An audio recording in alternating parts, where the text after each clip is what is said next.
Hello, it is November 26th. It is the night before Thanksgiving, and I'm excited to be able to do this show tonight. It's sort of the last thing I have to do before I get into several days of holiday and family. So I'm excited to do it, and I'm excited Owen is back. Welcome back, Owen. How you doing? Thanks, Andy. Yeah, I'm good. I'm happy to be here. Folks, pull up a plate and tune in. We're excited for this podcast. Yeah, I think it's going to be really good tonight. We got a great show. And you were telling me ahead of time that you're visiting family and you're in an office that doesn't have a chair. So you're going to be standing the whole time tonight, huh? Yeah, hang out with us. If I can make it 90 plus minutes standing, my dad doesn't have an office chair. He's got a mat, so I have some padding under my feet, but I will be up. That's my level of dedication for this campaign. Well, I appreciate it, and we will try to keep it on the 90-minute side of things instead of the 2-hour side of things, because while we appreciate your dedication, standing still for 90 minutes is a long time, let alone 2 hours. So I think we're going to go ahead and get into it. We got a really good show tonight. And, I think that in January of 2026 is when the Maryland General Assembly session begins for this year. And that's sort of when the real work of democracy in Maryland happens. It's a 90-day session, and it's where all the lobbyists and the legislators and the special interests get together and they try to make stuff happen. And so the question that we're asking is, who sets the agenda, what bills get pushed and why, and how do grassroots movements influence policy? And tonight we're going to have Lawrence Grandpre on. We're going to be exploring that question. We're going to do a deep dive into our campaign democracy platform, and we're going to do some of our interesting news and Q&A and other stuff like that. So, yeah, it feels like a pretty good show. Are you ready for it? I'm ready for it. Let's do it. All right. Well, I want to start my segment this week I want to start my segment of interesting stories that we're paying attention to with a story that I'm calling "Who Controls Your Electric Grid?" The governor/industry collaboration behind your rising bills and a bleak future. So last week, PJM Interconnection, the grid operator controlling electricity for 67 million people across 13 states, including Maryland, held a critical vote. Stakeholders considered 12 different proposals to address the data center crisis driving up your electrical bills. Every single proposal failed. They want you to see a regulatory bureaucracy train wreck. I want you to see something else. I want you to see coordinated industry capture of government. Governor Wes Moore is a key part of a multi-state, multi-level strategy working directly with big tech and the data center industry to deregulate our energy markets, lock in fossil fuel infrastructure, and shift the cost onto Maryland families. This is a pattern you need to watch for, not just with energy, but with every regulatory body where the industry sits at the table as an equal stakeholder and has a stake in the decision making. Let me show you how it works by first explaining who PJM is. So PJM is the regional grid operator for Maryland, Pennsylvania, New Jersey, Virginia, and 9 other states. Think of them like the air traffic controllers for electricity. They coordinate which power plants run and when power flows to 67 million people. When your BG&E or Pepco bill jumps, that's in part because PJM's decisions are hitting your household budget. But here's the critical thing. PJM is a stakeholder organization. The companies that profit from electricity infrastructure get votes on the rules. Power generators, transmission companies, data centers, they all get a seat at the table alongside consumer advocates and state legislators. In theory, it's balanced. In practice, when corporate interests align, they can block any rule that threatens their profit. And right now, their interest is clear. They want to build data center capacity as fast as possible in order to lock in demand for frack gas and let ratepayers absorb the cost. That's what happened this week. On November 19th, PJM voted on 12 proposals to regulate how data centers connect to the grid. All 12 of them failed. No consensus, no new rules. And here's where your electrical bill comes in. This summer, BG&E customers saw bills jump $16 per month, nearly $200 per year. Pepco customers saw $14 per month increases. Another 22% increase is coming in June. And Maryland State Senator Katie Fry Hester, who's worked a lot on this issue, has warned that by 2028, average Maryland families could be paying $70 more per month for their electricity. Where did this come from? PJM's costs for delivering electricity are growing astronomically, and data center demand is the primary driver of that. The grid is buckling, your bills are rising, and PJM just rejected every proposal to protect you. So here's where it gets interesting and where the pattern gets clear. Governor Moore isn't just responding to the crisis. He inherited a system in Maryland designed to attract data centers. Then he systemically removed every remaining obstacle while coordinating at 3 levels of government. That sounds like a lot, but let me show you on the timeline here.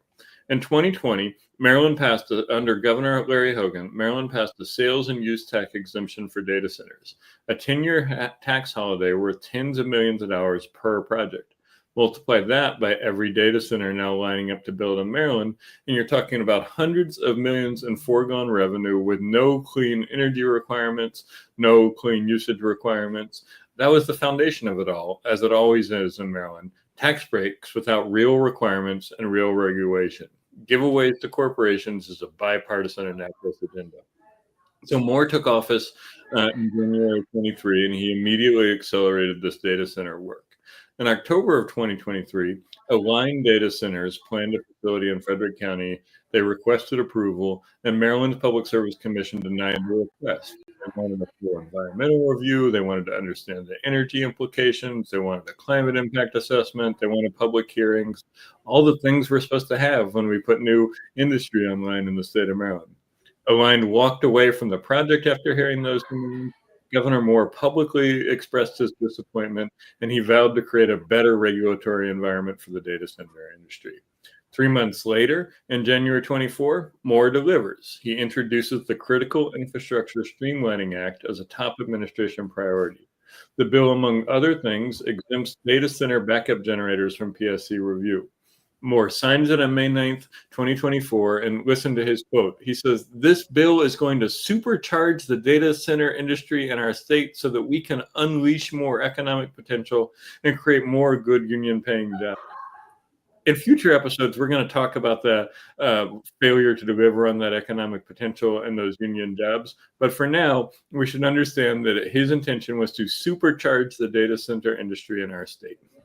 7 months from one company walking away to a whole new state law, that's industry capture of our government with a governor eager to facilitate it. Now, in 2025, this year, Senator Karen Lewis Young and Delegate Brian Crosby introduced a bill requiring an impact study analyzing data centers' effects on energy costs, data centers' energy costs, climate emissions, environmental justice, communities, things we should be studying. Senator Karen Lewis Young said, "Before we repeat some of Virginia's mistakes, I think we need to be very proactive about understanding some of these consequences." The legislature agreed with her and Crosby. They passed the bill. Moore vetoed it this May. Now, let's look at what Moore is doing simultaneously at other levels of government. Layer 1, national coordination. In July of 2025, Moore was elected vice chair of the National Government Association. He joined an energy working group of bipartisan governors pushing federal permitting reform. Listen to his words here. Moore said, "When it comes to energy infrastructure, we need to move from no and slow to yes and now. That's deregulation. Faster permitting means less environmental review, less community review, less opportunity for folks like Taylor, who came on our show a couple of weeks ago to rally her community in order to fight the billionaires that are trying to put a big polluting industry in their neighborhood." Let's talk about layer 2, regional coordination.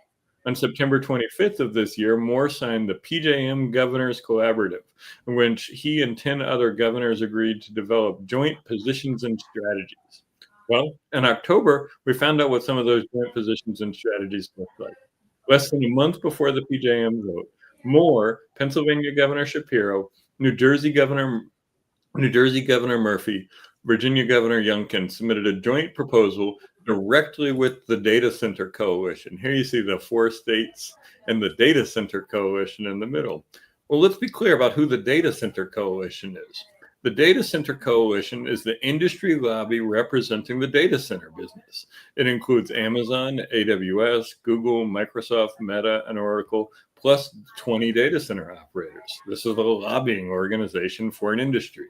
It is the lobbying organization for the data center organization, and Governor Moore and several other governors issued a joint proposal to fix the energy grid by doing what the Data Center Coalition wants them to do.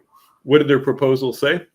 It said, let data centers connect much more quickly to our energy grid, some studies being reduced from 5 to 8 years to 90 to 180 days, as long as they bring their own power. Now, we'll get back to what bring your own power means in a second, but I want to take a moment to talk about a pattern here.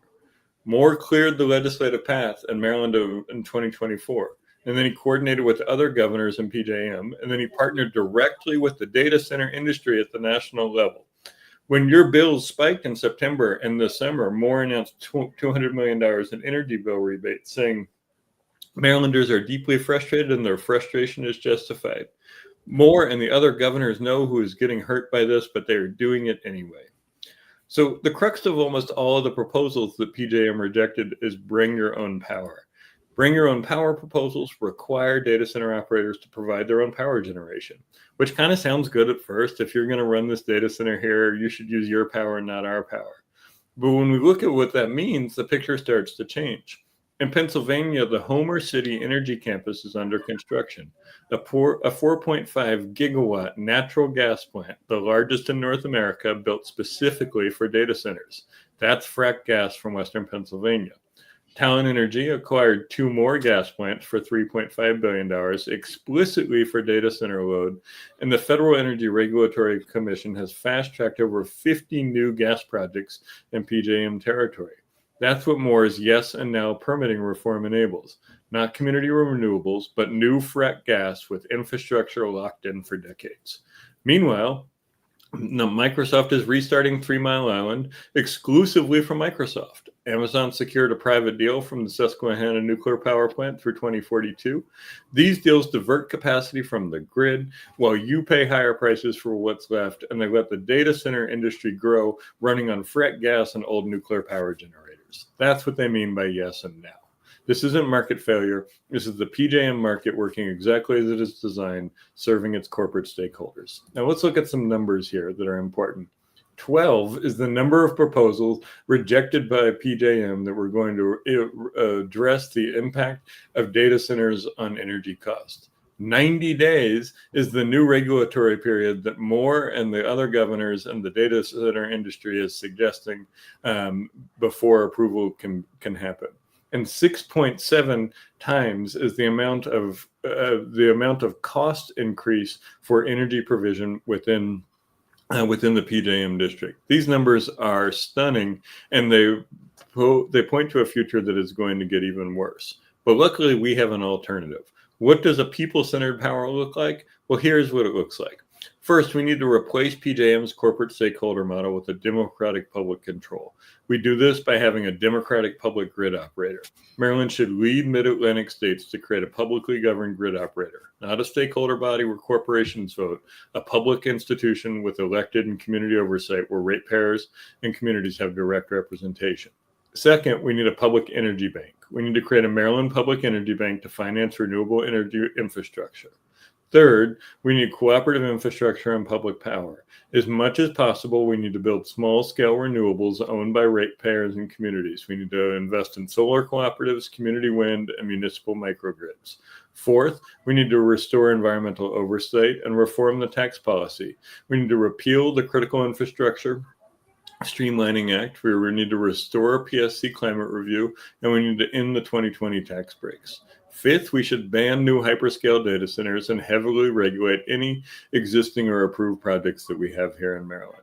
And sixth, this is the big one. If we need to have the tech economy and the AI we deserve. If Maryland needs tech infrastructure and AI capacity to compete in the 21st century, let's build it right. Let's make it small scale, localized, cooperative, and owned by Marylanders, not by big tech corporations. We recently spoke with Taylor Fraser McCollum about the fight in Prince George's County, where more than 20,000 residents signed a petition against a massive data center project. They're not opposed to technology. They're opposed to corporate extraction.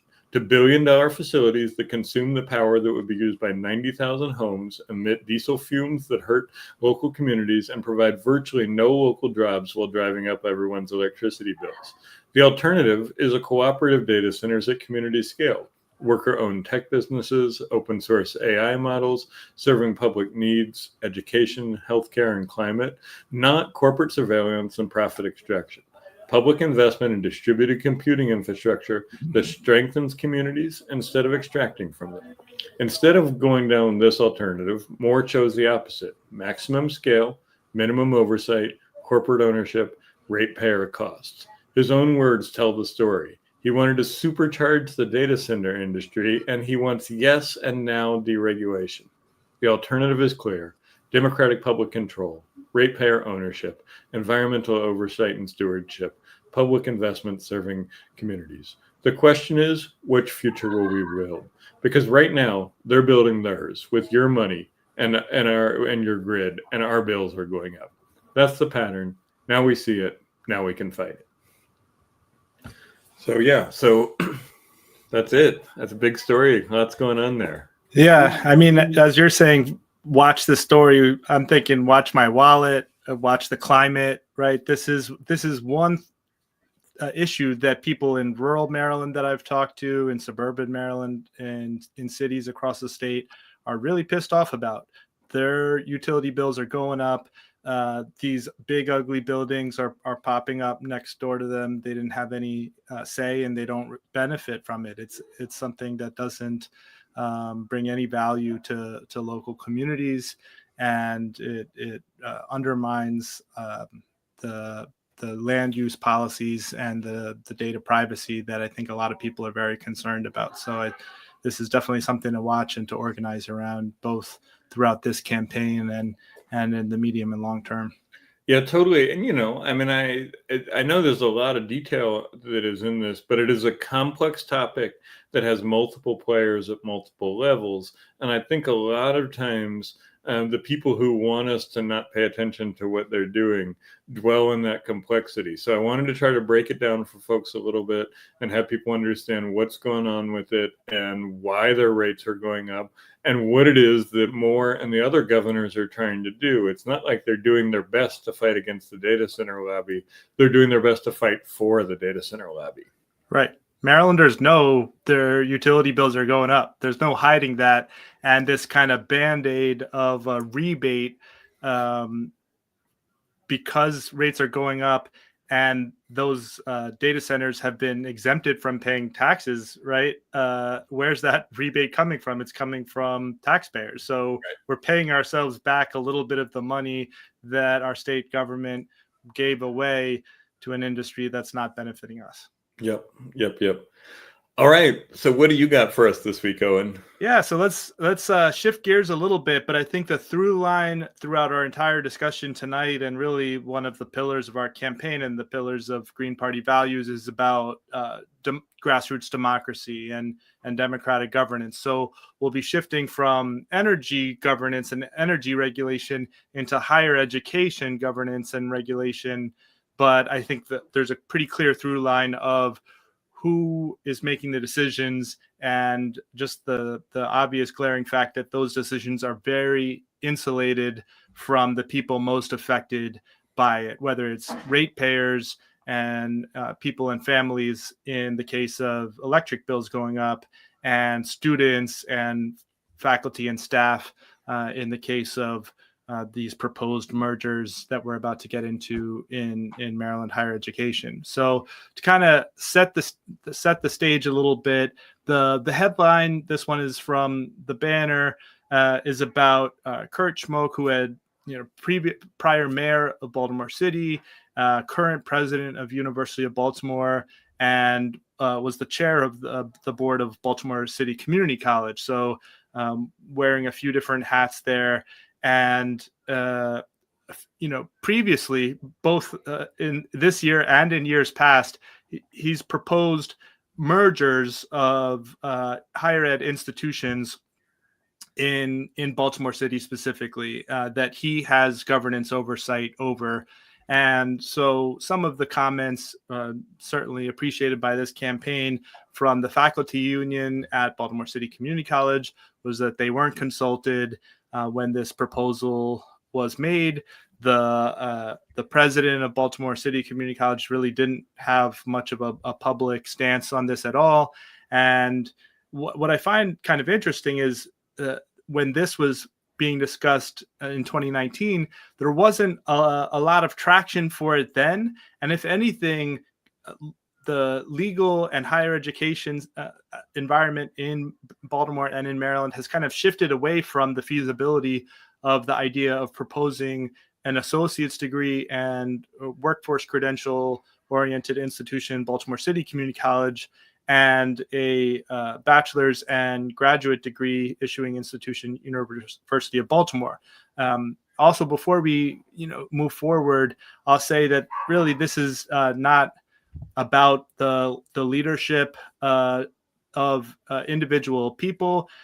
It's folks closer to within those institutions should be speaking out and probably have different opinions. This is more about a systemic and structural problem of the lack of input of stakeholders. So sometimes there'll be kind of a single student member who's appointed to the Board of Trustees. But in Maryland, unlike in states around the country, Nebraska, Colorado, California, where there is democratically elected governance of university boards of regents or boards of visitors or boards of trustees, sort of like there are at school boards, we don't have any semblance of democratic governance and oversight over higher education institutions in Maryland. So we can move on to the next slide. And as I mentioned, this conversation is not new. It's been going on for not just 6 years since Marvin Doc Cheatham and I wrote an op-ed with a counter proposal, but really for the better part of a couple of decades. And so I think it's important to understand the history of community colleges and in Baltimore a little bit, and Baltimore City Community College specifically. It was relatively late in its founding in the 1960s and was originally part of the Baltimore City Schools. It later became a department of city government, and as the fiscal situation for the city declined in the 80s, it became a state institution. It's the only community college in the state which is not a locally chartered institution, but is actually a state institution.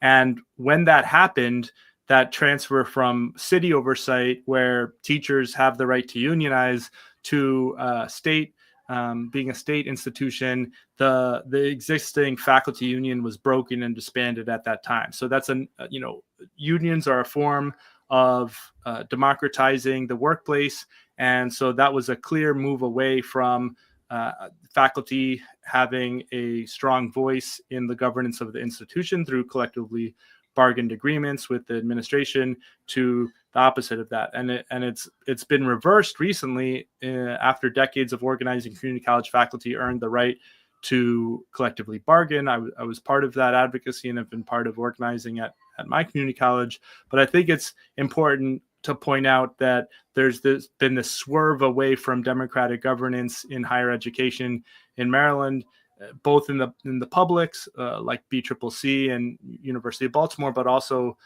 in the private universities like Hopkins. There's just a story in Truth Out about when the graduate worker union went to deliver deliver a petition and meet with their administrators. The newly founded Hopkins police kind of followed them in and surveilled them in to intimidate them, right? So we see this movement away from free speech and the right to organize without intimidation to what's actually happening on the ground, which is very, very far from that. So going back to this proposal, again, what President Schmoke was proposing was merging University of Baltimore and Baltimore City Community College. And what Dr. Marvin Doc Cheatham and I, he's an activist in West Baltimore, he and I proposed instead merging University of Baltimore into Morgan State University.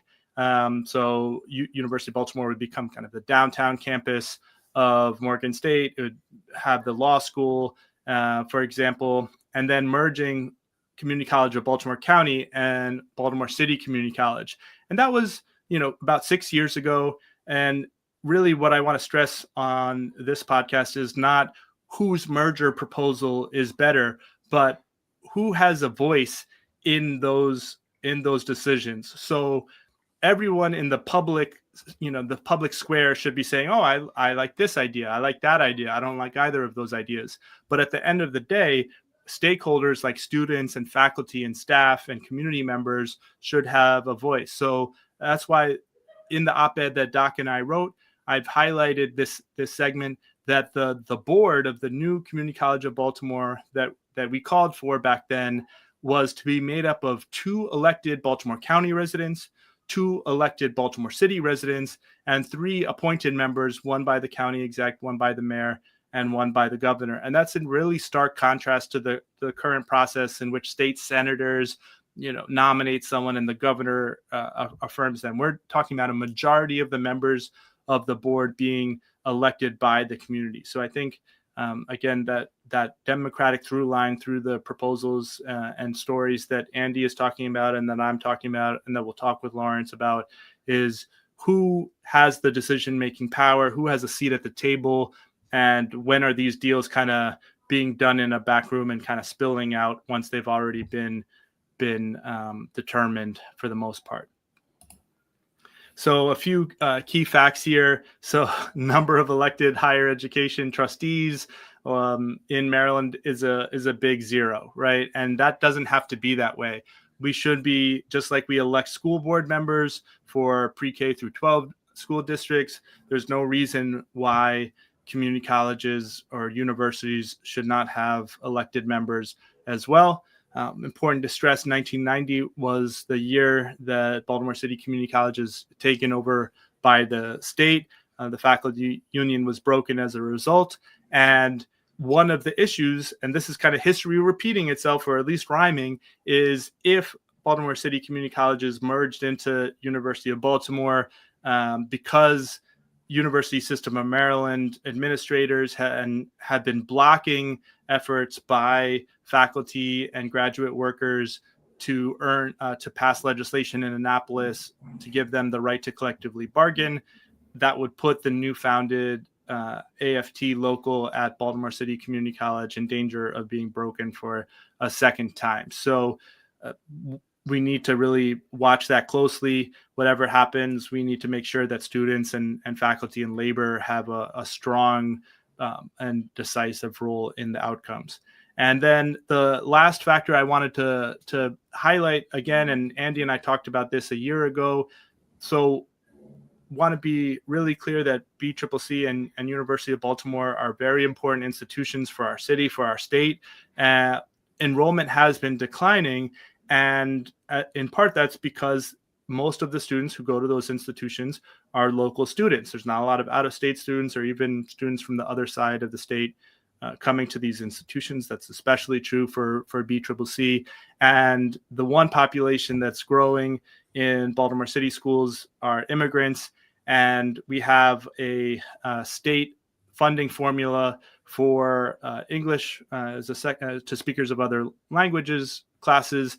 That formula was last adjusted in the 1990s, and the cap has been raised as the immigrant population has grown, but the funding formula is still woefully inadequate and hasn't been adjusted for inflation. So when we think about what are the solutions to the enrollment issues that higher education institutions are facing, part of the answer has to be doing right for our immigrant students. And so that's why I included that last 9.3 million, which is the cap that has been raised, but the formula has not changed. So a lot of folks are more familiar with pre-K through 12 or blueprint advocacy and funding numbers. Imagine if the per pupil formula for students in Maryland schools had not changed since the 90s. the overall pie had grown as more students entered the system, but the funding formula had not changed. That would be an outrage. People would be up in arms, but that's exactly what's happened here with this important part of community colleges and immigrant education, immigrant justice. Excellent, thank you, Owen. I think this is a really good deep dive, and this is a story to keep an eye on, and to make sure that we're tracking what is happening, not just with the high prestige or institutions, but like with the community colleges, with the other University of System Maryland schools.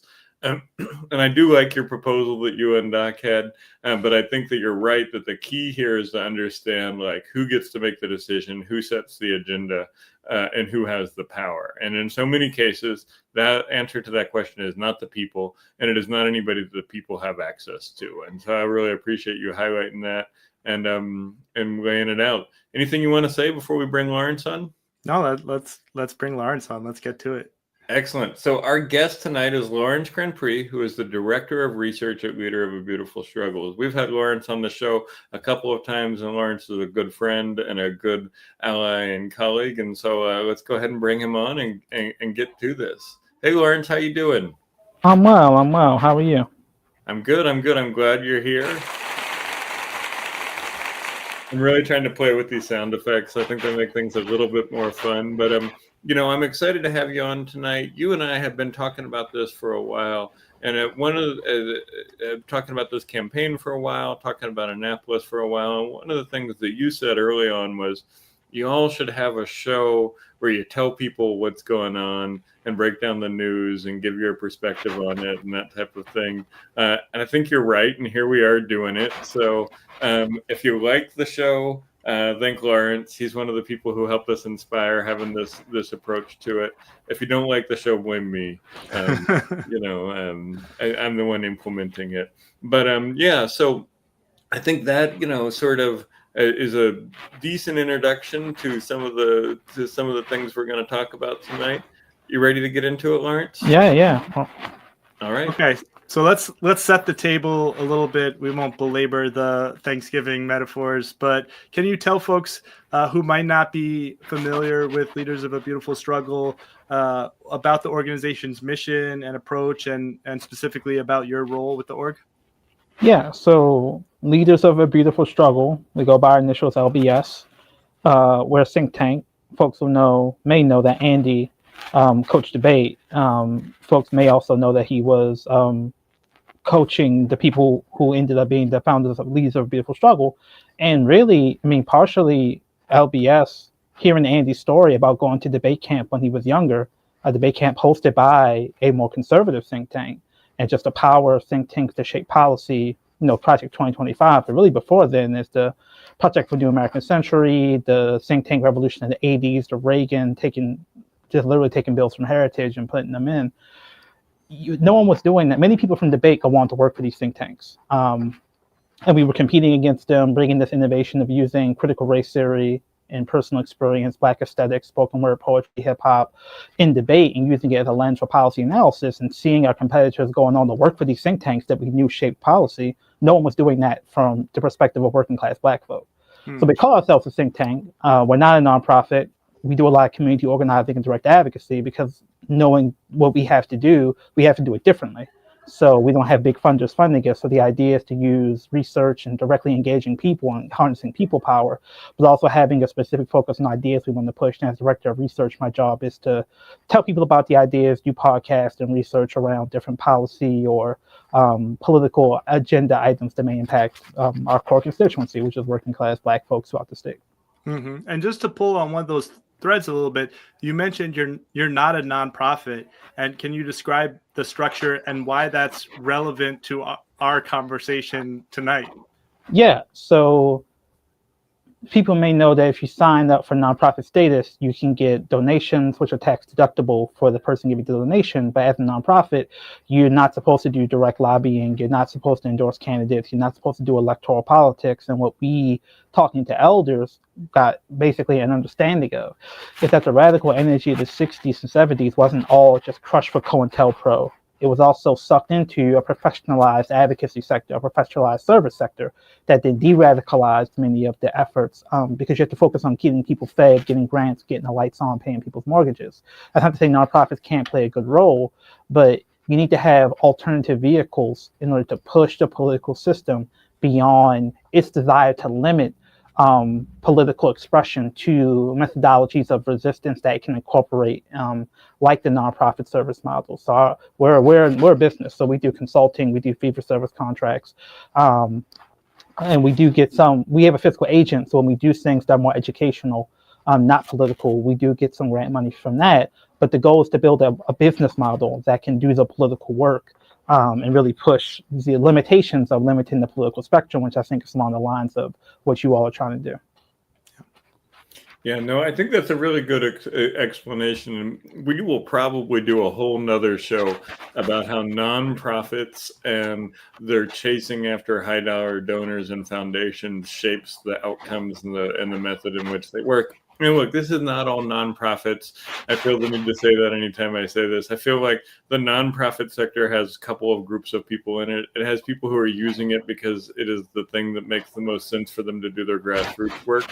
But it also has other folks in it who are using it in order to, facilitate the work of billion-dollar foundations and things like that. So we'll talk about that more later. But I want to look back on something that we did recently. Last week, Lawrence, you and I were with Baltimore Racial Justice Action doing a follow-up on an event that we had done previously. We were talking about the limits and the possibilities of two-party politics.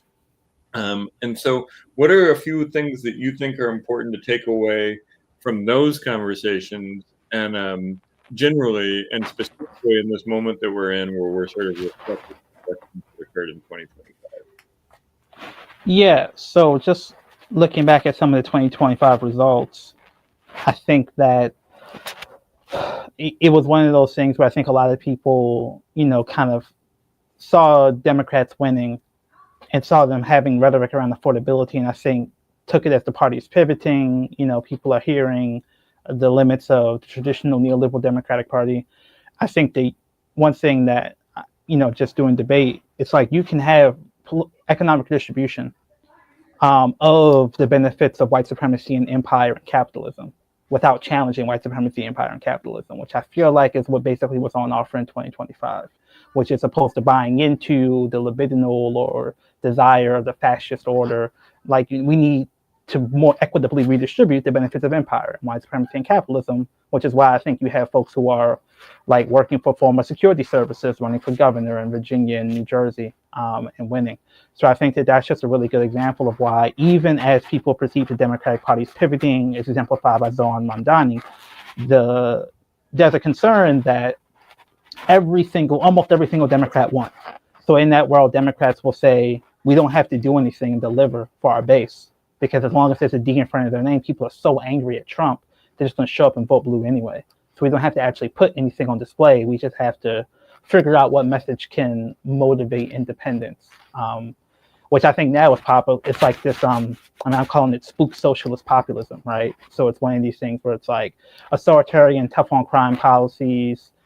As long as you have some version of economic distribution that can benefit folks, there's no reason to redistribute power. There's no reason to talk about racial justice, because that's woke and it's demotivating of the white populist moderate, right? So I think there's a lot of real concern around, obviously seeing the rise of fascism and National Guard deployments and all those things is really terrifying, but seeing the Democratic Party as a solution to it, I don't think anything we saw in 2025 gives me any concept that's going to be the case in 26. So we really need to have a mechanism to put pressure on the Democrats to actually deliver on, or else they're going to attack to the center. And then attack to the center by making it look like they're attacking the left, which is, I think, what happened in 2025. Mm-hmm. Yeah, and I think just to follow up on that real quick, I think there was sort of this sense of relief for a lot of people, like a lot of sort of even progressive Democrats were like, oh, well, we won. Maybe everything is not lost, right? And I think what you're pointing out is that there's almost a bigger risk in that moment that is coming right now, where we do see these things where former CIA, former military folks are able to run, and they do talk about the language of affordability, but they're sort of taking these all of the above approaches to energy, all of the above approaches to public safety and crime, all of the above approaches to national security. And, I mean, I think the all of the above approach is the sort of epitome of Democrats not wanting to make decisions and wanting to, have their cake and eat it too. And when you think about, usually what that means is we're going to use the language of social justice or use the language of redistribution while doing the same things that we've been doing, supporting tough on crime policies, supporting industry capture of government and that type of thing. Yeah, I mean, it's just, again, people's frames for politics are frames through the lens of the federal government. So in that world, seeing Trump cut things like funding for violence prevention is like, all I have to do is say all of the above. I want to keep the increase in surveillance. I'm going to keep the increase in police deployments. I'm going to keep the limits on police accountability, but I'm going to add back in the money for violence prevention services, right? So it's like all of the above is basically saying to all the conservative forces, all the stuff that you like, I'm going to do that too. Just the stuff that's been disruptive to your life, I'm going to stop the disruption. It's an extremely conservative framework. There's no affirmative vision. So you could say the same thing with border security, right? It's like all of the above. It's like, I'm going to have services for people who we believe are good, actual asylum seekers, but also I'm going to keep the funding price, right? So it's just one of those things where you have a moment where the Republicans have gone so far in, doing performative cruelty that all you have to do is, in cutting off the few lifelines people have, food stamps, Obamacare subsidies, all you have to do is signal that you are against the disruptive cuts to the services people need, and you can signal to the people who want some more procedurally just, less icky version of the enforcement, of the violence, of the wars in Venezuela. Obviously Hillary did the war in Libya, which is in some way a pattern for like the war in Venezuela, but you're going to have a more procedurally just version of it, right? So it's one of those things where the Democrats are coalescing around claiming to really have an affirmative vision around like this abundance, like move fast, focus on affordability. And they talk about it like it wasn't the same thing they said in the 1990s. It's the economy, stupid, Carval. And they're going to go back to what they did in the 90s, small ball politics, like find things that feel tangible, but don't disrupt power, don't actually take on fundamental systems that their donors depend upon. And now they're just going to rebrand that as abundance or affordability, when it's just the same small ball politics that Clinton did in the 90s. Mm-hmm, mm-hmm. Yeah, I think that's right on the policy narratives that are coming out of the 2025 election. One point that I have to give one of our campaign team members, Brian Bittner, credit for bringing up is that there's really hasn't been much discussion about the mechanics of the Mamdani win, right? The fact that he used public financing. And so you want to talk about challenging corporate power and challenging conservative forces. It wasn't just his personal magnificence as a candidate or the strength of the movement. It was also changing the way that the election operated on a structural level, and the way that money flowed on the structure of the election that allowed him to win. And so that's why it's really important that we're also the first statewide general election candidates to participate in Maryland's version of public financing, right? So we want to definitely push the boundaries outside of what Democrats are comfortable talking about, but we also want to use different structures in terms of how we're advancing those narratives and funding that campaign. So as we pivot a little bit from talking about 2025 to 2026, LBS has a legislative agenda going into the 2026 session. What are some of the key priorities that you're organizing around? Yeah, so first will be our two pieces of work around reparations. As some of your audience knows, we had a reparations study bill in 2025 that passed the General Assembly. The governor vetoed that bill. Now, quote unquote, and we continuously said that we have produced plans for progressive taxation to invest in reparations work, where the governor people said there was no actual interest in that, which belies his argument. So the idea of the study bill is to really not just study the harm, because we do know some about the harm, but it's to study the solutions. How do you implement a solution knowing the Supreme Court is going to strike down race-conscious actions? That doesn't mean you can't do anything, but how do you do it? How do you actually make the case for specific harm for specific groups and find specific funding mechanisms? That's what the study would do, and that's why it's important. Now, the important thing about that is whenever it's to override the vetoes. So if there's a special session in December, which we're hearing is a possibility of, it would happen in December. To be the first order of business when they go back in session.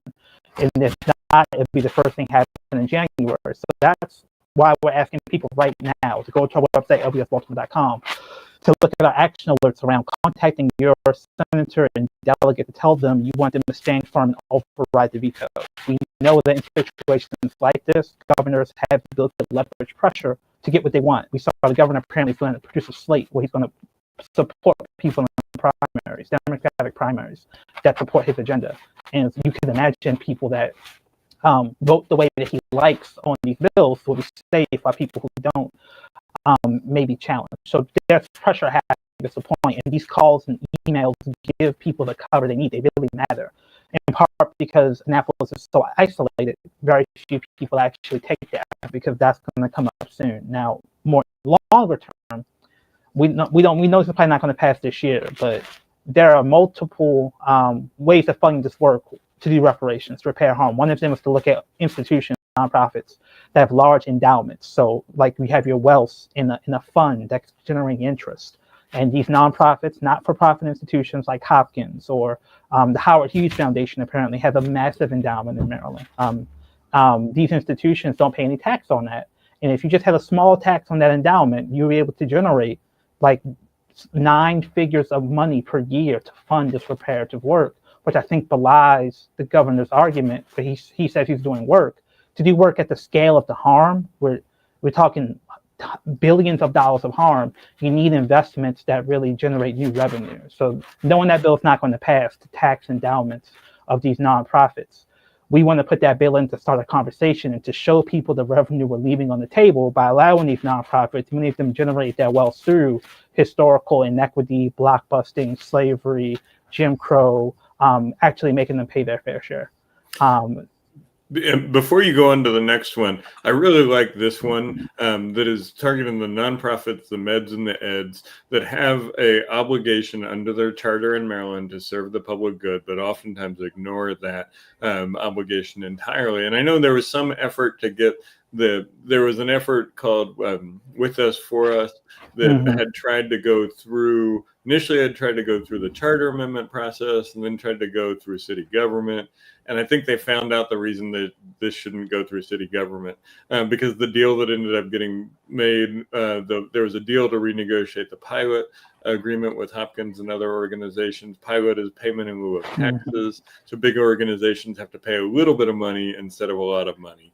And, you know, it was a pretty paltry deal that is probably the one bite at the apple they're going to get through that. So I think this approach that is saying at the state level, we're going to force these organizations in order to pay for the damage that they've done is really useful. And I think we're going to be adding this to our reparations platform that we put out earlier. And pretty soon, probably next week or in the next week or so, we're going to do a deep dive into our reparations platform. So I think I'm going to add this one in. I really appreciate that you all are bringing it up and highlighting it, because I think it's targeting a part of the reparations discussion that often doesn't get included.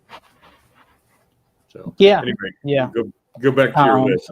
So just to try to finish up quickly, so in Maryland, for over 30 charges, if you are under the age of 18 and you're accused of a criminal offense, you're automatically charged as an adult. So this is called auto charging, or automatically charging useless adults for a variety of accusations of crime. With the obsession from Sinclair Media around like carjacking and youth crime, we're in a moment where, despite claims of caring about social justice, you have youth charges adults where they're put in adult facilities that kept sight and sound away from adult offenders because of federal rulings, which means it's often functionally solitary confinement. There's very little programming, mental health, very limited educational enrichment programming. And this creates a trauma that really sticks with that young person for life. And the majority of those young people, over 70%, are returned to the juvenile system. So while they're deciding even if they're going to keep them as an adult charge or put them into the juvenile system, while they're waiting, many of them are in the adult system.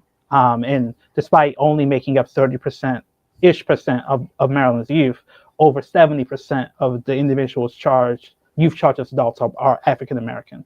So this is a racially biased system that actually harms public safety, because studies have shown that for comparable offenders, you take a young person, you charge them as an adult versus juvenile, the person charged as an adult is more likely to offend and have a more violent recidivism later in life, because they call it the brutalizing effect. The brutal nature of their incarceration in an adult facility does not deter them from crime. It creates a trauma that makes them more likely to do violent recidivism later in life.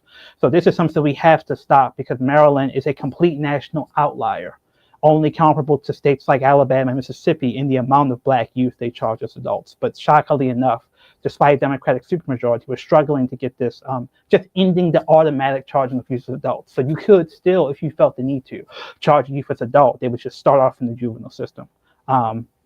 It's really one of those things where it doesn't make sense. It's just people are afraid to look soft on crime, knowing Sinclair media is going to accuse them of allowing the kids, the roaming gangs of youth, to run wild.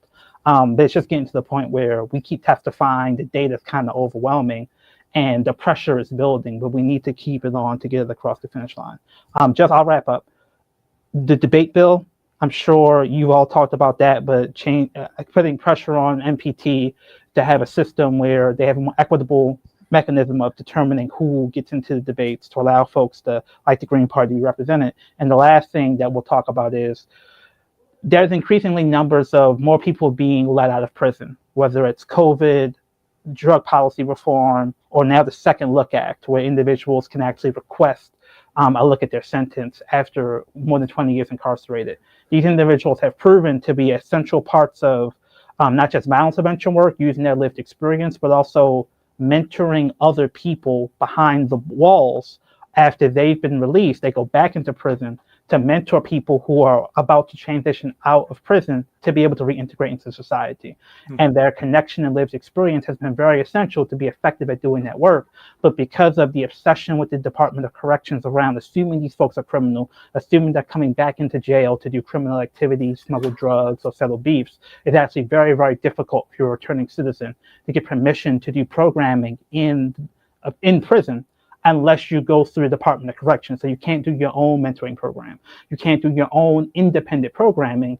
The only mechanism to really get in is to go through the DOC system, and that's not what we want. We want individuals who have the life experience and expertise to lead the work, and forcing them to go to the Department of Corrections, which they're saying, we have a system for that, we don't need this. But the system makes them an appendage to the DOC, not allowing them to use that independent brilliance and life experience to lead work for reentry.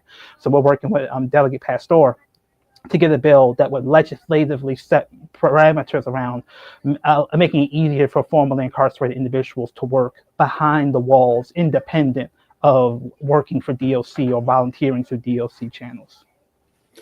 Yeah, so this is a really great legislative agenda. We will obviously talk about the debate bill more. This is the thing that we are cooperating with you on. I think we've only sort of hinted at it so far. But it got pre-filed last week, and LBS published that it was on their legislative agenda. So now I think we're going to start talking about it without a wink and a nod, but with a firm conviction that this is an important part of the rest of the work that you're talking about, and having the ability to have multiple voices on the stage when the two voices and the Democrats and the Republicans won't talk about any of the stuff you just said, and changes not just our ability to reach voters, but voters' ability to understand what's going on.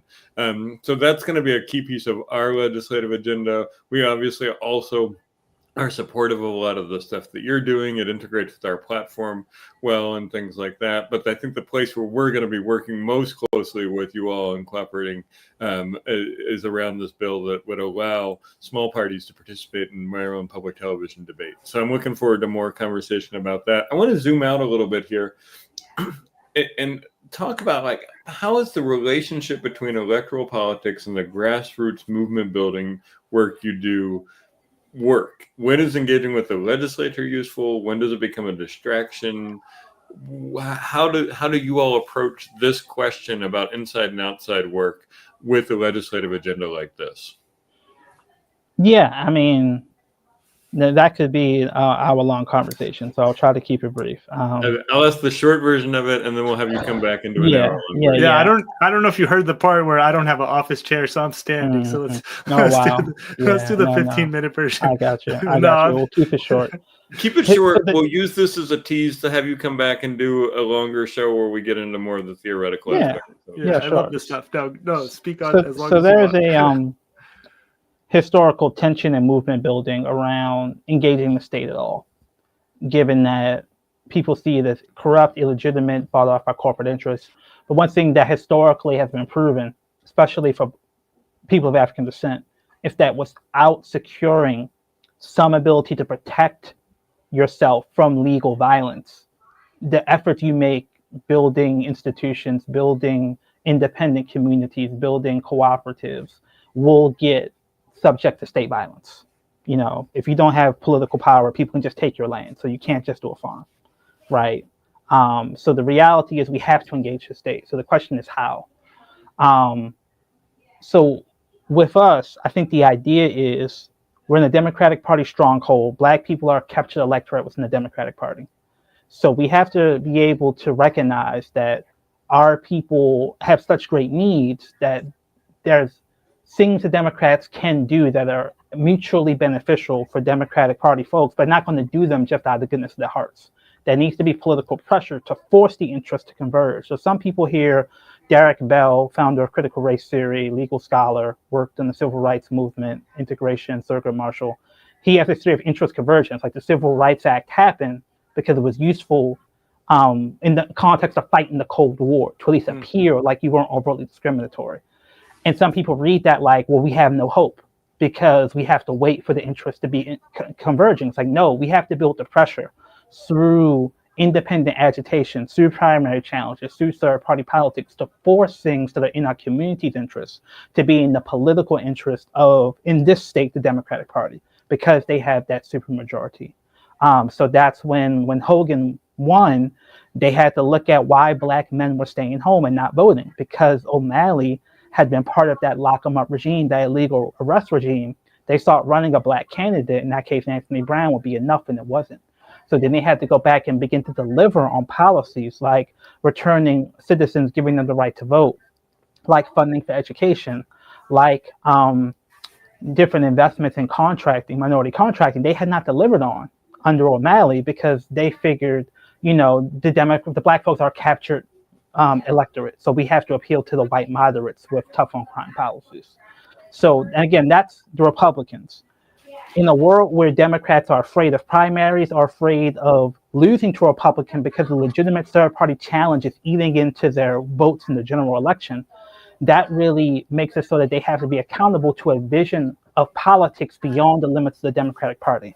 So taking their accountability outside of just the primary, the Democratic Party primary, and putting it into a general election means with a larger pool of voters, many of whom are not the Democratic Party faithful, because we have closed primaries in the state, giving Democrats in a larger electorate who are hearing things about national politics, hearing about radical politics nationally, and say, why can't I have that locally? It forces them to appeal to that electorate with policies that can fit that mold. Otherwise, a legitimate third-party candidate can eat into their margins, maybe defeat them, but in this state, more likely build a big enough margin where they could lose to a Republican. And the threat of which is the leverage we need to force things like progressive economic distribution, criminal justice policies, reparations, a green policy that makes sense, like just the level of ecological devastation and the lack of movement on green energy or just anything that deals with climate is ridiculous, right? But they're not going to do it unless they have consequences for inaction. So a multi-party democracy and movement building and making the case for envisioning politics beyond the limits of the Democratic Party builds the pressure on them. And then we have to build the pressure into a machine that can deliver political consequences when they don't deliver. So some of that is, you know, pushing people in the context of primaries. There may be folks in primaries that we would support over other Democrats, but there's also the element of the general election and third-party democracy. And for us, both of those tools are tools in the toolbox, knowing the Democratic Party is not the objective. I mean, honestly, the Green Party is not necessarily the objective. The objective is to deliver for Black people, and the Democratic Party or the Green Party are tools to deliver on that objective. Yeah, totally. And I mean, I think the way that this relates with something like a bill that would allow us to be on the debate stage is if the Democrats manage to kill auto charging again this session, then that topic is not going to be in the debate. But if we're on the debate stage and we're able, if the Democrats kill it and the debate is just Democrats and Republicans aren't going to talk bad about Democrats not stopping auto charging youth, right? And they're just going to both agree on that, and that issue is going to go away until the next session. And people that you all talk to will care about it, and people whose young people have been charged will care about it. But most Marylanders won't know that there was even a decision about it this year. Whereas if we are on that debate stage, we're going to make that an issue. And if it's just a Democrat and the Republican on the debate stage, the debate about the reparations bill that Westmore vetoed is going to be a lot different than if we're up there saying we have been advocating for reparations for 25 years. We don't think that we need another study to ask whether they're due, but we do think we needed that study to figure out what to do, right? And those changes to the nature of the political discussion that is occurring open up more opportunities for pressure, because Democrats, I think, try to use a 90-day legislative session in Annapolis to hide a lot of the dirty things that they do, so that the people who vote for them in primaries and general elections don't know they're doing that stuff. And this becomes an opportunity to put pressure on them and say, look, if you don't change the way that you are handling this question, it will be an issue that you have to answer in October. You don't get to just put it in a drawer in March and hope it goes away and hope that you don't have to talk about it anymore. So I think that's the way that those things interrelate. And like I said, we'll have you come back on. We'll do a longer show. We'll probably seek some updates from you as the legislative process is going on, because we're like 50 days away at this point or something like that. It feels It feels like it's far away, but it's early January. And this again presupposes there's no special session, which is possible given the desire to do redistricting, and that would be in December. Yep, and I mean we started our first story about PJM and the electrical grid, and they have another rate auction in December. So it could be that we have a special session that is dealing with budget and energy and some of those things, and redistricting and some of those things. So a lot of this stuff could occur between now and January, but it will for sure occur January 14th when the session kicks off this year, a 90-day session. It'll be very busy. It'll be the time when people pay attention to state politics, and we'll definitely have you back on to talk about how stuff is going during that time. Before we go, how can people support LBS's work and stay up to date on these bills and the other stuff that you all are working on? Yeah, so go to our website, lbsbaltimore.com, sign up for our newsletter. We really try to do an in-depth newsletter, which gives you information about our perspective, our media hits, and also just things that we're doing. Folks, other people on our network are doing in community. If you're so inclined, we actually have a fundraiser coming up next Thursday. So our tickets for that are on our website. But one of the things we really ask folks to do is, first of all, sign up for our email letters. And again, we will send you specific legislative updates during session. And it's really important for folks to call and email, because lawmakers really assume no one's watching them, or no one has the specificity to deconstruct the lies they depend upon when they do this dirt.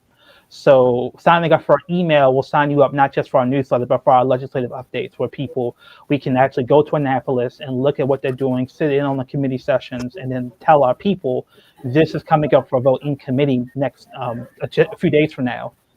Tell the people on this committee you want them to vote this way. So a level of specific, granular pressure. And the last thing I will say is that if you're able to, we're not a nonprofit, and with the attacks on nonprofit, we chose that model knowing this day might come, knowing progressive nonprofits may be subject to attacks on their nonprofit status because of the political stances they take. So us being not a nonprofit allows us to have political independence, but that means that we have to rely on individuals to do things like give us money every month so that we have the money to go to Annapolis, to pay for Ubers, to be able to pay for our rent and our core functions without that being tied to a consulting contract or a grant, to have the political independence to advocate independently on these issues. So if you're able to, we call those monthly donor sustainers. It's kind of like Patreon, except you're given to a political organization that's directly doing political work. So go to lbsbaltimore.com/sustain.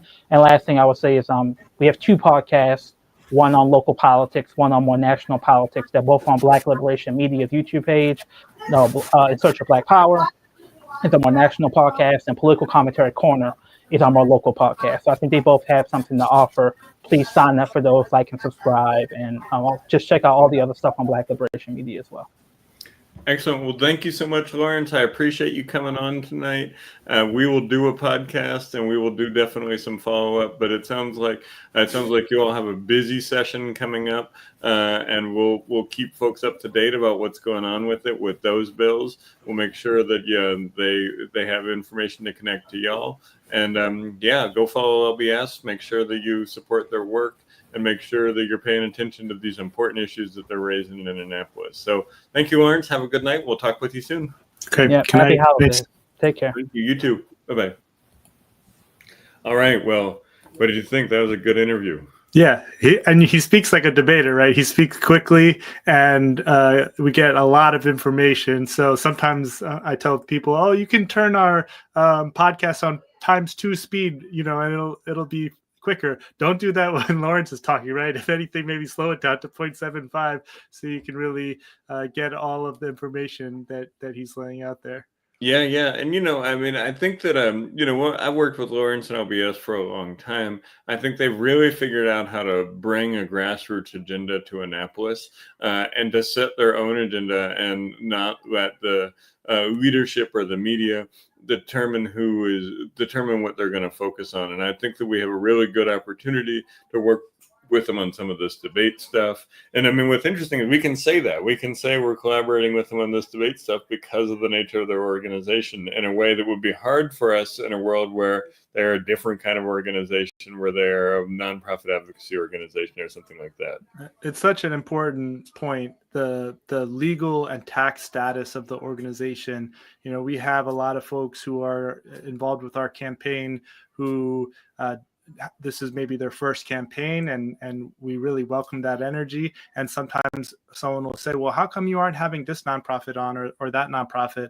It's like, well, one, it might not be in their interests, but two, they could get in legal trouble with the IRS and with other entities if they're seen as coordinating communications with an electoral campaign, and certainly a campaign that is challenging the status quo of the two corporate funded parties. In Maryland, it's really one dominant party.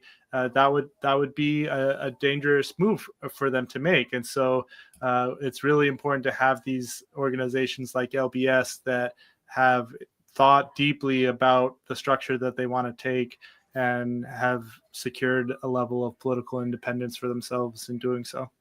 And we say the two-party system is a trap, so vote green. And I think that's a good explanation of it. Like, look, a lot of these organizations that you see out there taking very political stances are really orchestrating those stances so that they can comply with tax law and things like that. And so that's why you will see a lot of times these organizations will walk right up to the edge of supporting somebody or something, but not do it, or they'll have a separate super PAC or C4 that is able to do it. We can get into all of that later. But one of the things I think you should expect to see on this show is people who are working at the grassroots level without a nonprofit affiliation next to them that is helping them in order to do the political and advocacy work they're working on. This is the same.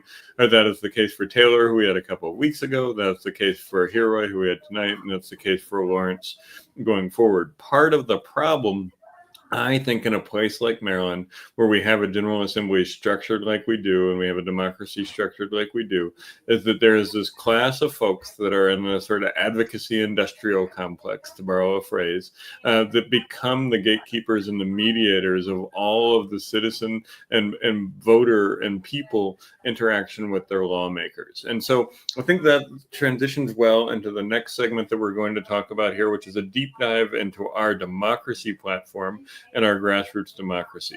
If you've heard us talk about anything, you have surely heard us talk about a broken two-party system and the need to move toward a system that is more just, more democratic, more grassroots, more peaceful, and more ecologically sound. Let me talk about a couple of things with Maryland that I think make this particularly problematic, and then we'll get to some solutions. So you've heard us say the word supermajority. Maryland has a supermajority of Democrats in the state house, and both the House and the Senate in Annapolis, Maryland Democrats have a supermajority. And Maryland, a supermajority is 3/5. What does that mean? That means that if Democrats have more than 3/5 of both houses, they can override any veto that the governor has. So right now, Democrats have a much larger margin than 3/5, and that means that the reparations bill or the data center study or the bill to make polluters pay, when it goes to the governor's desk, the governor can veto it, but the General Assembly, as soon as they can convene, can override that veto.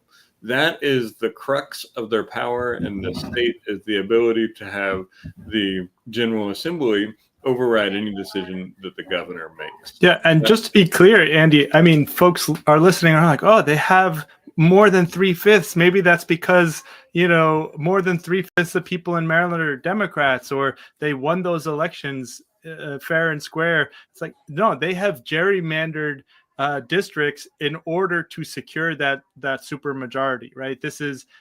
When Lawrence was talking about redistricting, a lot of the attention when it comes to conversations about redistricting is on the federal level, but it's also an opportunity to redistrict and gerrymander on the state legislative level too. So I think it's important to point out that there are lots of independents.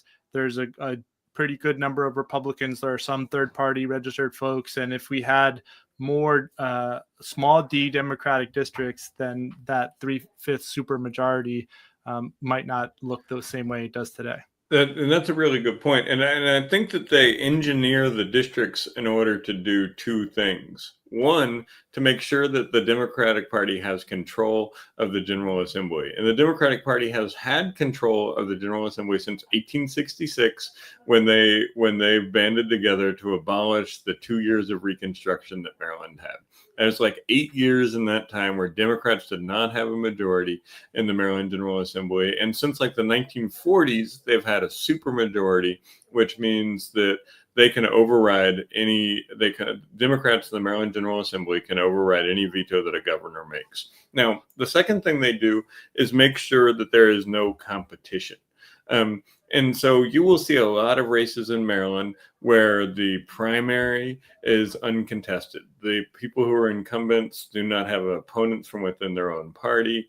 And also a lot of elections in Maryland where the general election is uncontested. So I'll always tell this story about a person that I met who was wondering why his state senator was never responding to him. And he lives in Prince George's County, and his senator is a Democrat in a 90% Democrat district.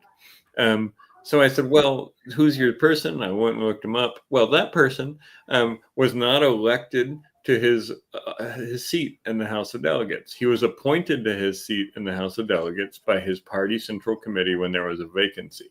And then when he had to face election in the next cycle, he had no opponents in the primary, and he had no opponents in the general. And then later on, he was appointed to go from the House of Delegates to the state Senate. And then when he ran for his Senate seat, he had no opponents in the primary and no opponents in the general. There's a really good reason that a person like this is not responsive to voters, because voters didn't put them in the office. Party bosses put them in the office, and special interests put them in the office. So Maryland Democrats have used the ability to draw district maps, not just at the federal level, but at the state level, to ensure that they maintain the power of having a supermajority in both houses of the General Assembly and that they have not competitive districts. So we get this thing where then that funnels into what we talked about earlier, a 90-day legislative session. A 90-day legislative session was originally put together because supposedly we are an agricultural state and those fancy people who were getting elected senator had some planting to do or something. Now, if I know anything about Maryland, most of those folks who were in Annapolis making decisions in the 1860s were not, in fact, going back to their farm and toiling and plowing the soil with their hand. They probably had enslaved people doing that in a lot of cases, and underpaid labor doing that in every other case. But nonetheless, we have a 90-day General Assembly session, which means that all of the business of state government has to happen in the first 90 days of the year. So usually by the time baseball season starts, government season is over. So if you think about the amount of time from basically the NFL playoffs to the beginning of baseball season, that's when all government business gets done in Maryland. And that is a really good way to make sure that the public doesn't know what's going on. And the people who are in positions of power can wield and use their power to make deals that the public never knows about.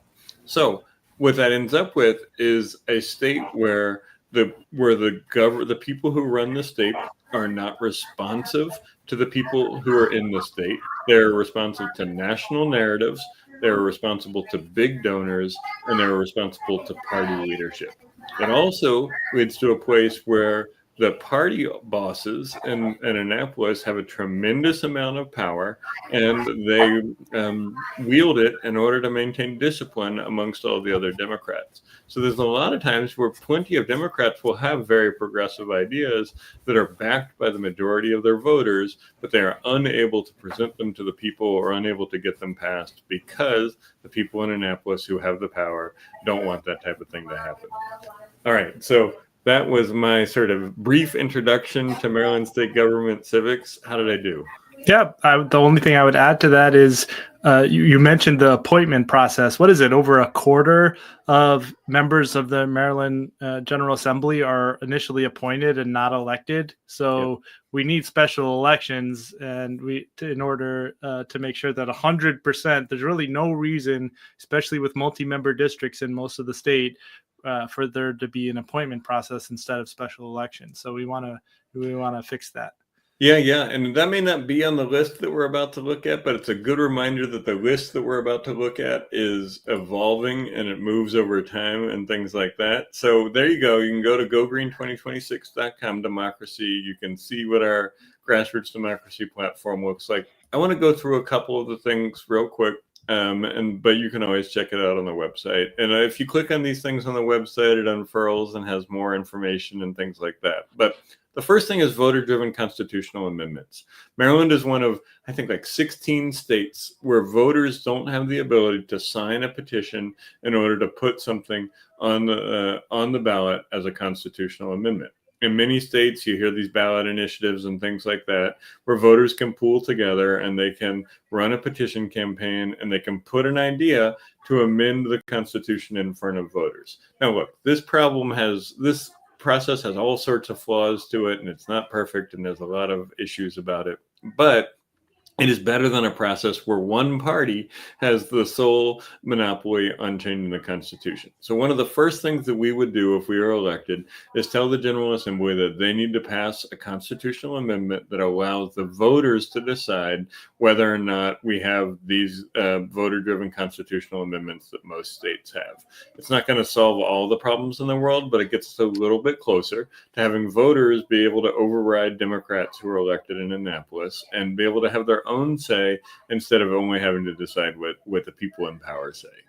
Yeah, and I'll just give a concrete example that's happening right now of a good friend who is a longtime organizer in Maryland, Andrew Reinell, and he was a speaker at our campaign launch party back in September, and he's now in Michigan where he grew up, and he's working with a statewide coalition for a constitutional amendment for a millionaire tax to fund education, right?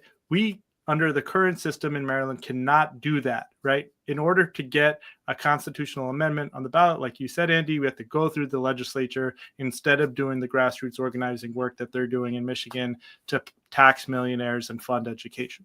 Yep, and so that's priority number one. If we get elected, that is going to be the first bill that we ask the General Assembly to put in, is a bill that allows voters to have a choice on that. So let me just be very clear on it. A constitutional amendment has to be approved by the voters. So even if we were to put this bill in, we would put this bill in, and if it passed and got on the ballot, the voters would get to determine whether it became the law of the land or not. So that's number one. Number two is expand and protect voting rights. This is where a lot of Democrats' efforts in relation to grassroots democracy occurs, and it is important. The Trump administration is launching a full-scale assault on voting rights, and that's not going to, Maryland needs to strengthen itself against that, needs to make sure that the voting rights that we have right now are protected, that they don't get eroded for the people who Trump would most like to erode them for. And that is working people, young people, queer people, Black people, and people who are immigrants or may not have English as a first language, or people who are returning from incarceration. These are all groups that the Trump administration would like to remove voting rights from and is actively working to do so. And we need to expand and protect those. We also need to expand voting rights to include people who are currently incarcerated, to include people who are in the United States or in Maryland legally but are not citizens, and to include young people 16 and up. There are some initiatives around the state to do this in some localities, but we believe this should happen across Maryland, and that we should expand and protect the ability to vote, because fundamentally, if we're talking about grassroots democracy, that's an essential element of it. Mm-hmm. I think it's also important to challenge this traditional liberal narrative of this naturally and gradually expanding franchise of over the centuries in the U.S. The franchise has kind of expanded on its own with a little bit of protest, and it's been a linear direction, more and more people getting the right to vote.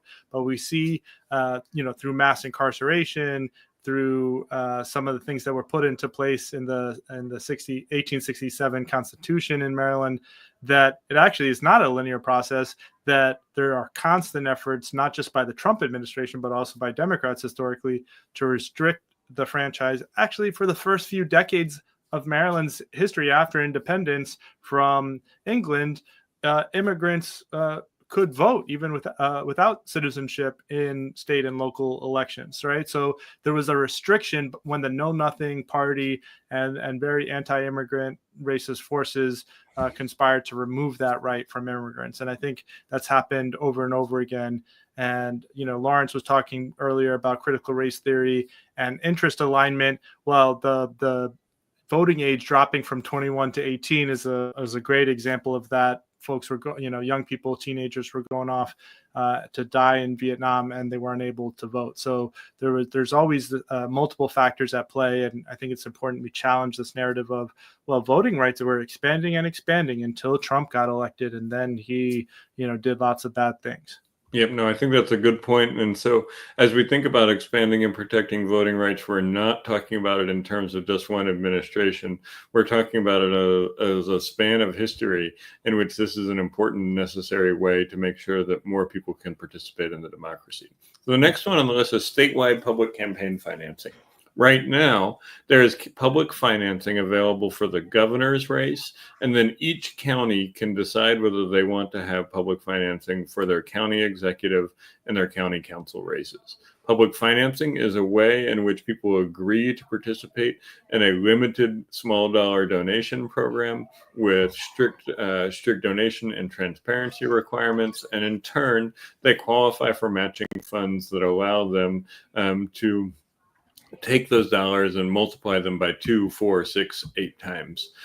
This has been used in counties across the state for a couple of cycles now, most notably perhaps in Baltimore City last time it was used by an insurgent challenger, Zach Blanchard, in the Democratic primary, who was able to defeat one of the most entrenched incumbents. And he was able to do so because he had access to the public financing dollars. Public financing has been shown to be a strong antidote to money in politics, and it is a thing that we can do right now in order to change the terms of the playing field. We're never going to be level with somebody who has $1 billion, but we do have the ability to get more public dollars that come from fines and fees and things like that, where people are doing bad campaign finance, breaking the law, and use it in order to fund candidates. We would expand this to statewide, so it would not only be the governor's race at the constitutional level, it would be the comptroller, the attorney general. All of those things would have statewide would have public financing. We'd also push for a law that allowed it to be used for school board races and for all of the counties in the state to be able to have it. In addition to that, we would also make sure that state house and state senate would have it. There's some moves in Annapolis to do some parts of that, but for the most part, state delegates and state senators don't want to allow their opponents to have public financing. And so I think we really have to push on this being a all-inclusive thing, not just a few races here and there. Yeah. And a lot of the counties that have implemented it are in the I-95 corridor or the DMV and Baltimore areas.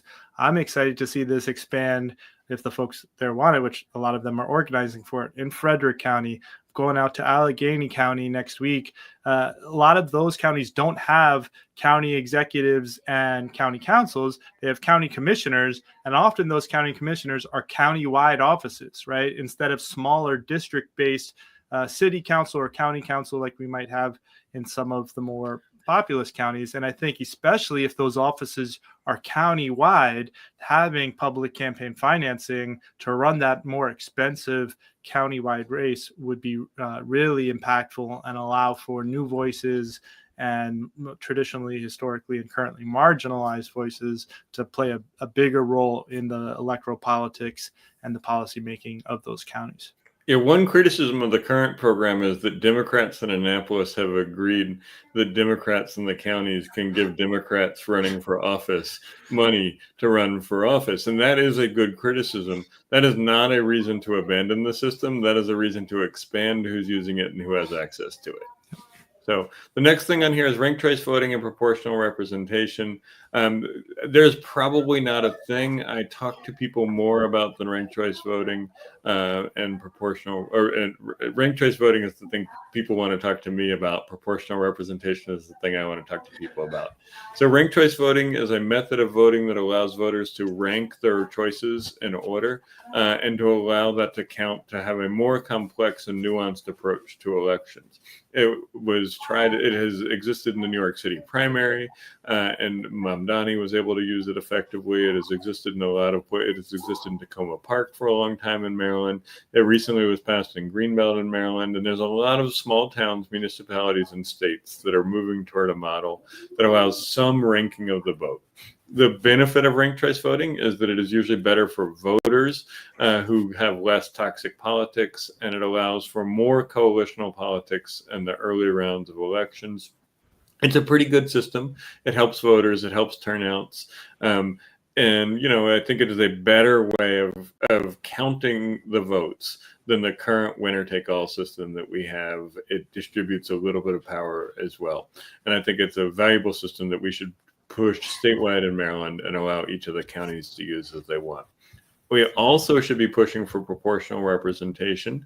While ranked choice voting changes the way that we count the votes, proportional representation changes the way that we allocate the seats. So in Maryland, where we have multi-member state house districts, and there are 3 people from each district who are elected, we currently do it in a way where you get to vote for all 3 of them, and then the sort of plurality of votes wins. That's a bad way to do multi-member districts. But if you had it where people voted for one of the people, one of the choices, and the top 3 vote getters proportionally were the ones who got allocated the seats, you start to get to a system that recognizes that we have a diverse set of people and a diverse set of political views that can't be captured by one party and one slate. So ranked choice voting and proportional representation are a solid electoral reform that would align us with most of the world, frankly, and bring voters more fair, more representative politics. And it's absolutely a thing that should be at the center of our work. Yeah, I think some of these reforms would also undermine the power of slates. So a lot of these multi-member districts, they have, 3 people, and if one person retires or gets promoted or goes to jail or passes away and there's a vacancy, they kind of often, the 2 other delegates, pick who they want for the third and get them appointed and then get them elected on a slate. And so I think ranked choice voting, proportional representation, campaign financing, all of these things would undermine some of those forces which insulate the status quo from challenge. Totally. And ballot petition modernization is another one of these things. So right now, ballot petitions are used in Maryland by a couple of groups of people outside of the 2-party system. New parties, like the Green Party, have to file ballot petitions and get 10,000 valid signatures in order to show up on the ballot every 2 years, unless they get 1% in the governor's race and the presidential race. Independent candidates have to use these ballot petitions. Charter amendments have to use these ballot petitions. Constitutional referendums have to use these ballot petitions. And is that it? I think those are it. There might be one other thing in there. But the problem with the problem is that these tools are paper forms where signatures and names have to match exactly. And about 1 in 3 legitimate signatures get thrown out by the local board of elections because the handwriting is bad or the date is wrong or something like that. Well, during the 2020 COVID state of emergency, we were able to use electronic signatures based on regulations that I helped negotiate with the State Board of Elections and based on a court case that we got a settlement with the State Board of Elections. Those electronic petitions were easier to use. They had a 99% validation rate, and we weren't throwing out 1 in 3 voters' legitimate expression of their voting rights because some poor person who had to read all 10,000 of these things couldn't read their chicken scratch. Most of these petitions are circulated at farmers markets. So a lot of times you'll be out at a farmers market, you got a handful of groceries in one hand, like you're carrying your dog, and you got a coffee or something, and you're working on this precarious balance. And some earnest person will come up to you and ask you if you can sign a thing for X, Y, and Z petition. Many people are willing and happy to sign it. But like I said, they got their vegetables, they got their dog, they got their coffee. And so sometimes they'll sign it and they'll forget their middle name, or they'll put something on the wrong line or something like that. That is an expression that is guaranteed to them by the Maryland Constitution, and it gets thrown out based on clerical errors that are very clear and discernible. 1 in 3 is about the number that we say right now. So we suggest a whole series of ballot petition modernizations that make it easier for Marylanders to use the rights they have in the state constitution in order to show that they want something on the ballot that isn't one of the 2 parties. We can go into a lot more depth on this, but that's the high level of it. Any thoughts on that? Well, just, so much of our life has moved beyond pen and paper. You can update your voter registration online. You can buy a house basically online. You can do so many things fully online. And yet there's, in certain quarters, disdain for online political activity by institutional players who can hire lobbyists to be physically present and to push pieces of paper, right? And so what this would do would say, well, public life and political life has shifted online, not completely, but to a large degree, and this would just reflect that change in a material way. And I think one of the funny things about this is, like, what else what you and I could do tonight if we wanted to? We could form a super PAC online entirely without ever having to sign any piece of paper and transfer unlimited amounts of money in order to advertise for one campaign or another. And so you and I could, if we weren't running on a publicly financed ticket, you and I could start a super PAC and transfer the billions of dollars that we have tucked under our mattress you've got $1 billion tucked under your mattress, right? But transfer the billions of dollars we have into some campaign that was going after a candidate. We could do all of that online without ever having to step foot in Annapolis, without ever having to sign a piece of paper. And so it's telling that we can do that process online, but we can't do the process of using our rights to have somebody that we want to be on a ballot. So what's next? Political debates on Maryland Public Television. We talked about this a little bit with Lawrence tonight. You got to press the applause button for this one, Andy. Come on. Oh, yeah. Okay. There we go. So political debates on Maryland Public Television is the thing that we're going to be pushing this year. We have a petition available for it. You can go check that out at here. We have a petition. We also have a bill that is going to be coming. We're going to be doing some organizing with members and things like that. But this question goes beyond whether I get to be on the debate stage with Wes Moore and goes to a question of how public television should be oriented toward its audience. We think that public television should be serving all Marylanders. We believe that public television should be a key place for information and news that is not mediated by a corporation and that is coming to you from the state, letting voters know, letting residents know what is happening in the state. So we would like to see political debates for statewide offices on Maryland Public Television that include all of the parties. We would also like to see a broader culture of political debate on Maryland Public Television that brings in more perspectives, that informs people about the bills that are going on in Annapolis beyond what they're doing right now. They're doing some great work on that right now, but we want to expand on that. Look, we believe that this is good for public television, good for Maryland, good for voters, and probably bad for establishment politicians who are afraid to have people knowing what they're doing. And so we're going to push for expanded political debates on Maryland Public Television. It goes beyond the bill that we have for this year. It's a bigger push that puts debate at the center of a vibrant grassroots democracy and puts public television as the vehicle for expanding that. Yeah. I think the focus on MPT is really important here because part of the function of public television is education, right? One of the board members for Maryland Public Television is the superintendent of Maryland Public Schools, right? This channel is supposed to be educating Marylanders, and not just educating Marylanders about the two options that they are most likely to hear about in all of the other corporate-owned media.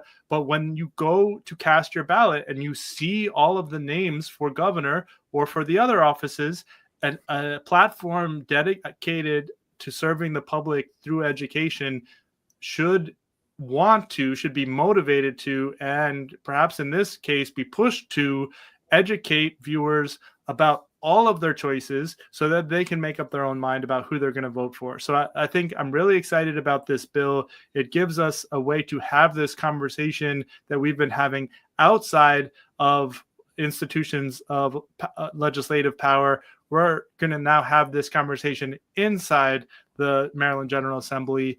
What pre-filing means, we mentioned pre-filing a couple times. That means that this bill is going to be guaranteed to be assigned to a committee and be read, and have a hearing because it's in the House. So I think, get ready to write your testimony, get ready to testify via Zoom, or, collaborate with us. We'll give you a ride. We'll carpool with you. We'll get you to Annapolis if you want to come testify in person, because this is going to be a big opportunity to say that you support multi-party democracy in Maryland and you support educating all Marylanders to know who their choices are in the general election.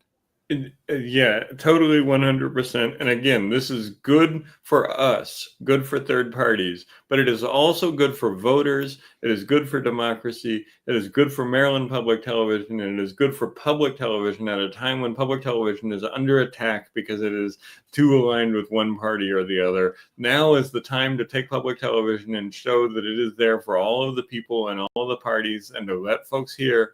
Every candidate has a voice. It's time for public television to be the vehicle for people to hear that voice, especially when we know that the corporations are never going to put somebody on the stage who's talking about the way that they're colluding with the data centers and with everybody else. So we need public television to do its job here and to come through. Look, we are at an hour and 40 minutes, and Owen has been standing this whole time. So I'm going to go quick through municipal reform, democratizing the General Assembly, and making the constitutional vote fair. And then we're going to wrap up so that Owen can sit down, breathe, and then we can get on with the holiday. But municipal reform is pretty straightforward. There's a lot of municipalities in the state of Maryland, and they range from small couple of people, a couple hundred people, to large, almost 100,000 person municipalities. The way that these are governed has not been reformed in a long time in Maryland. It is hard to form a new one, and it is hard to change one that exists right now. So we would look at making it easier for charter reform to happen in municipalities. We would look at easier for people like Silver Spring and Towson to actually exist as places that have their own representation, or Olney, or some of these big communities that are unincorporated. We would make sure that this is a priority. It's never really been a priority in Annapolis, and we think it needs to be. Democratizing the General Assembly, we've talked a little bit about how it's 90 days, it's isolated from everybody, and there's not much access for people. We want to see it be expanded. We want to put this farmer legislator myth to bed where it belongs, and start having these folks do the kind of work that needs to happen year round, so that we're addressing the problems that Marylanders face. We mentioned earlier that there's a huge stress on the energy grid coming up, and there's a big redistricting debate. And we can't talk about those things until January unless we do the very radical thing of calling a special session to talk about them. Among other things, we would expand the General Assembly session so that it is longer. We would pay people more. We'd have more professionalized staff. There's a lot of things we could do to make the General Assembly more responsive to people, and not a place where politicians get to hide the dirt that they're doing from their voters so that only their donors and their special interests see it. So that's going to be a big issue for us. And the last thing, we talked about this a little bit, is we want to make the Constitutional Convention vote fair. Oh, let me see if I can have a succinct explanation of this. The way that there are two ways to change the Constitution in the state of Maryland. One of them is the General Assembly passing a bill and having it go to the voters and get on the ballot. That's one. The second way is that every 20 years, the voters get the opportunity to vote and say whether they want to have a constitutional convention where we get together and, some Alexander Hamilton type of thing. We write our thoughts and ideas, and we share what we want the state to be like. The problem is the way the Constitutional Convention clause of the Constitution is written is that it is not a simple majority. And in 2010, when we had a vote on the Constitutional Convention, 54% of the people who voted on it voted for it. Great. That should have meant we had a Constitutional Convention in 2010. But the way that it is written, the people voting in all of the races in the election count for it. So the no's and the not voting people count as no's. This is rigged in order to make sure that we don't have a constitutional convention. It's very clear that the people in the 1860s who wrote this in there with the intention of making sure that voters couldn't challenge their power by calling a constitutional convention. We can have a whole episode about what was happening in the 1860s that might have motivated people to make those types of decisions in the wake of Maryland's Reconstruction. But the long and short of it is the Constitutional Convention has a vote every 20 years, and it is rigged in order to the House always wins. We want to unrig it so that the people have an opportunity to win, and so the Constitution is not protecting the same people the 1860s Democrats wanted to protect. Yeah.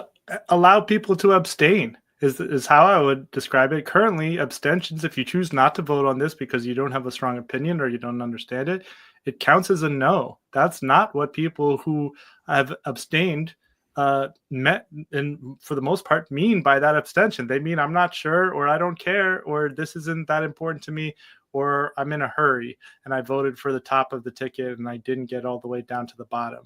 But when Andy says it's rigged, it means it's counting those people's intent to abstain as objection, as a no vote against the Constitutional Convention, and that is not what most voters intend when they don't vote on this. So let a simple majority of people carry the day. Yeah. So look, all of these are ideas about ways that we could use tools available to us right now and tools available to the General Assembly right now to significantly address the democratic responsiveness gap that we have here in Maryland. And we were going to be talking about these things a lot because it's one of the core pillars of the work that we're doing. If you go to the website, you can read more detail on each of these things. We'll be adding more detail over time. And I'd really like us to do, before session starts, I'd really like us to do a deep dive democracy discussion where we bring together our friends and allies in the Green Party and in other organizations to come and bring their ideas together that we can work with, that we can share, that we can build on in order to figure out how to make the democracy work better. There's a book by Astra Taylor called "Democracy May Not Exist, but You'll Miss It When It Is Gone." And I think a lot of us in Maryland have been missing it for a long time, because if you are not a Democrat or a Republican in a district that is controlled by one of those parties, and you are not plugged into your central committee or whatever else, it is likely that a lot of stuff is happening out of mind and out of sight for you on purpose. And we want to change that, make sure people know what's happening and have the choice to be able to vote in order to affect it. So lots of talk from us coming on this. It's a big issue for us. And I think we're getting close to wrapping up here. It's been a good show, night before a holiday. Owen, how are you feeling? I'm feeling good. Yeah. I'll just add that when we have that conversation about the Constitutional Convention, it would be great to have some of our friends from the Maryland Forward Party included in that conversation, because they've really been doing some deep thinking about this, some organizing and advocacy, and viewers will get to see how two different parties with different ideologies and different stated values can find common ground and maybe come to similar conclusions in different ways. So I think that'd be a really good conversation to have. Totally. And we will stay tuned. More information coming about our deep dive democracy discussions. We think these are important. We appreciate your patience for going through this with us tonight as we review these things. And we look forward to talking to folks more. For those who were able to stay and watch tonight, we appreciate having you here. We appreciate having Lawrence on. It was really great to get to talk to him about what they're planning.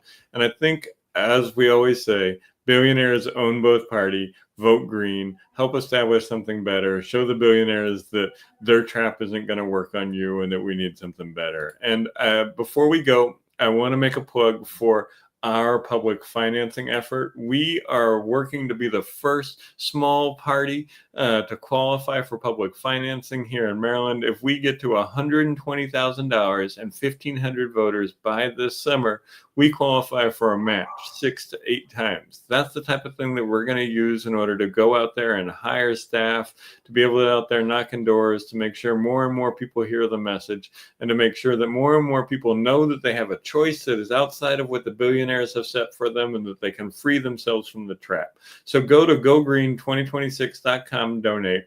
And if you are a Maryland resident, your $5 donation is worth $40, your $10 donation is worth $80, your $25 donation is worth $200, your $50 donation is worth $400, and your $150 and $250 donations are worth $800.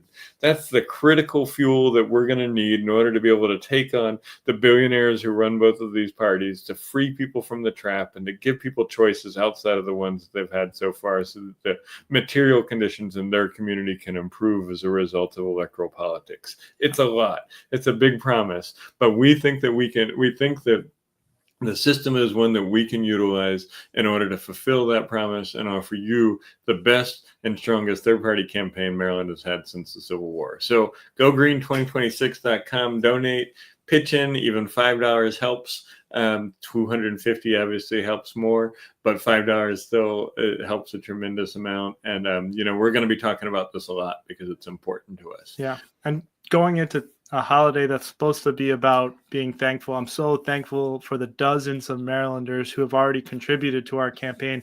Thank you so much.